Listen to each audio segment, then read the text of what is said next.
नमस्कार मित्रांनो, स्वागत आहे आपल्या किसान मित्र युट्यूब चॅनलमध्ये. चॅनलच्या माध्यमातून आपल्यासाठी घेऊन आलो मोठी अपडेट. कापूस उत्पादकांना सर्वात महत्त्वाची बातमी. 7 फेब्रुवारी पासून कापूस बाजारावर तेजीत येणार.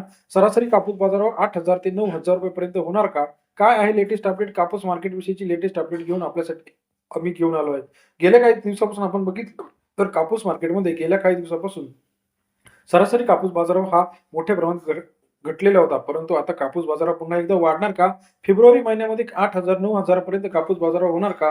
हे बघणं गरजेचं आहे. चला तर जाणून घेऊया राज्यातील महत्त्वाच्या कापूस मार्केटविषयी आणि कोणते असे घटक आहेत, ज्या घटकांमुळे कापूस बाजारावर तेजीत येणार आहे. मग याच्यामध्ये सीसीआयची खरेदी असेल, त्याचबरोबर आंतरराष्ट्रीय बाजारातील मागणी असेल आणि तिसरं म्हणजे देशांतर्गत जे काही राज्य आहे यांच्यातून किती मागणी येणार आहे, आयात निर्यात कशी होणार आहे, या 3 ते 4 घटकांवरती सध्याचा कापूस बाजारावर आहे.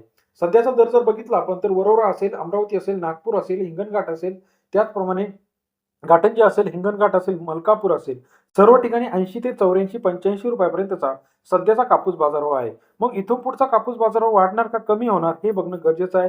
फेब्रुवारी महिन्यामध्ये कापूस बाजारामध्ये आपल्याला तेजी पाहायला मिळणार आहे.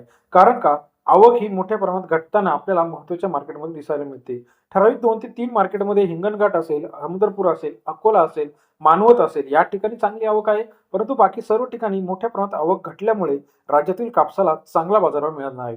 महाराष्ट्रात महत्त्वाचे 2 जे कापूस असतात, मध्यम स्टेपल आणि लांब स्टेपल, या दोघांच्या दरामध्ये थोडीशी तफावत आपल्याला पाहायला मिळते.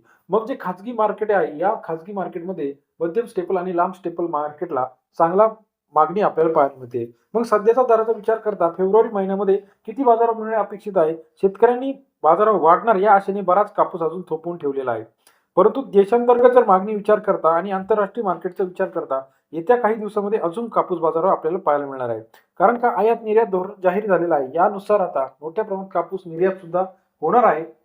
देशांतर्गत जे कापसाची आयात होते याला 11% शुल्क लावल्यामुळे त्यावरती कुठेतरी आपल्याला जी काही घट झालेली आयातमध्ये दिसते आहे. आयातमध्ये जेवढी घट होणार त्याचा राज्यातील शेतकऱ्यांना फायदा होणार.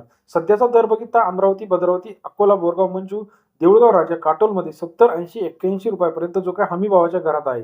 परंतु इथून पुढे आता कापूस बाजारावर किती वाढणार याच्यावरती सर्वस्वी जवळ अवलंबून हे 3 घटक आहे. आयात निर्यात किती होणार, देशांतर्गत व्यापारी वर्ग किती स्टॉक खरेदी करणार आणि सीसीआय आता कापूस खरेदी करणार का सीसीआय विक्री करणार? कारण सीसीआयचा कोटा अजूनही पूर्ण झालेला नाही. सीसीआयने जवळजवळ 30 ते 40% कोटा राखून ठेवलेला आहे. सीसीआय आता कापूस बाजारावर कधी खरेदी करणार हा प्रश्न आहे आणि सीसीआय आता जर विक्री केली तर किती कापूस विक्रीस आणणार?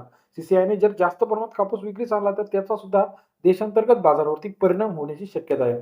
मग आता इथून पुढचा कापूस बाजार आहे 3 घटकांवरती अवलंबून आहे. जो काही कच्चा माल इंडस्ट्रीला लागतो यांनी थोडासा कच्चा माल खरेदीला होल्ड केल्यामुळे सध्या बाजारावर थोडासा स्थिर आहे. गेल्या काही दिवसापासून आपण बघितलं एवढ्या उच्चांकी दरामध्ये कच्चा माल कंपन्यांना खरेदी करणे परवडणार नाही. त्यामुळे त्यांचं जे काही धोरण बदलवण्याचा दृष्टिकोन होता हा सरकारने अजून तरी मोडून काढलेला आहे. परंतु इथून काही दिवसामध्ये जर सरकारने आयात निर्यात धोरण परत बदललं आणि आयात शुल्काला जर परत मंजुरी दिली तर 11% शुल्क हा कॅन्सल सुद्धा होऊ शकतो आणि त्याचा परिणाम राज्यातील परत कापसावरती होऊ शकतो. कारण बाहेरील जो कच्चा माल मिळतो आहे तो अतिशय कमी दरात मिळतो आहे. देशांतर्गत जो कच्चा माल आहे त्याच्यावरती मोठ्या प्रमाणात पैसे द्यावे लागतात. त्यामुळे इंडस्ट्रीचा आहे तो विरोध हा आपल्याला आयात शुल्काच्या टक्केवारीला आहे. मग देशांतर्गत आता इथून पुढचा विचार जर केला तर किती टक्के कापूस बाहेरून येणार, किती टक्के कापूस राज्यातला खरेदी केला जाणार यावरती कापसाचा बाजारभाव आपल्याला अवलंबून असणार आहे. कारण यावर्षी आपण जर बघितलं तर बाहेरील राज्यांमध्ये सुद्धा मोठ्या प्रमाणात कापसाचे नुकसान झाल्यामुळे कापूस बाजारभाव आपल्याला चांगला पाहायला मिळतो. कापूस मार्केटचा लेटेस्ट अपडेट आपण रोजच्या रोज चॅनलच्या माध्यमातून घेऊन येत असतो. कापूस बाजारावरची डेलीची अपडेट आपल्या चॅनलच्या माध्यमातून बघण्यासाठी चॅनलला लाईक, सबस्क्राईब आणि शेअर करायला मात्र विसरू नका. येत्या काही दिवसामध्ये कापूस बाजारामध्ये मोठ्या प्रमाणात तेजी आपल्याला पाहायला मिळणार आहे. कापूस मार्केट वरोरा असेल, कापूस मार्केट अमरावती असेल, कापूस मार्केट नागपूर असेल, कापूस मार्केट हिंगणघाट असेल, कापूस मार्केट मलकापूर असेल, या सर्व कापूस मार्केटचा लेटेस्ट अपडेट एका क्लिकवरती बघण्यासाठी चॅनलला लाईक, सबस्क्राईब आणि शेअर करायला मात्र विसरू नका. अधिक माहितीसाठी बेल आयकॉन प्रेस करा जेणेकरून नवीन अपडेट्स आपल्यापर्यंत पाहायला मिळतील. व्हिडिओ आवडल्यास लाईक करा. धन्यवाद मित्रांनो.